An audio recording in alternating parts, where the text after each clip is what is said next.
ભાવનગરમાં 75મા ગણતંત્ર દિવસની ધ્વજવંદન કરી ઉજવણી કરતું ભાજપ શહેર સંગઠન।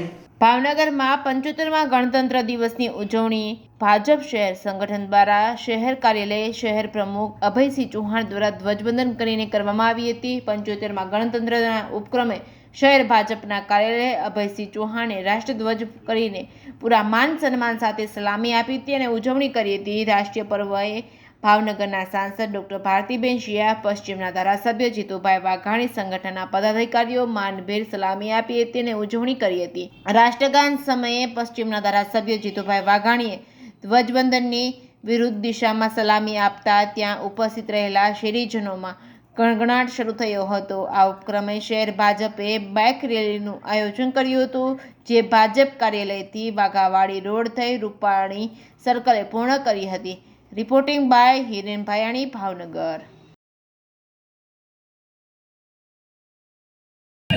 આજના આ 75મા પ્રજાસત્તાક પર્વ નિમિત્તે ભારતીય જનતા પાર્ટી ભાવનગર મહાનગર દ્વારા આજે ભારતીય જનતા પાર્ટી પંડિત દીનદયાળ ભવન ખાતે ધ્વજવંદનનો કાર્યક્રમ યોજવામાં આવ્યો છે।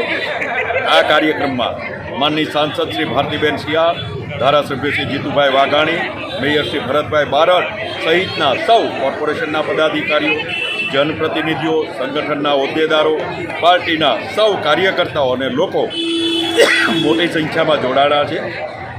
સૌ મોદીજીના નેતૃત્વમાં જે રીતે દેશમાં કામ થઈ રહ્યું છે એને લઈ આવનાર 2024ની લોકસભાની ચૂંટણીમાં સૌ સાથે મળી એક ભારત શ્રેષ્ઠ ભારતના પ્રણેતા મોદીજીના નેતૃત્વમાં ભારતીય જનતા પાર્ટીનો કાર્યકર્તા ખૂબ પરિશ્રમની પરાકાષ્ઠા કરી લોકસભાની ચૂંટણીમાં ઝળહળતો વિજય અપાવશે એ જ પ્રાર્થના। અસ્તુ વંદે માતરમ।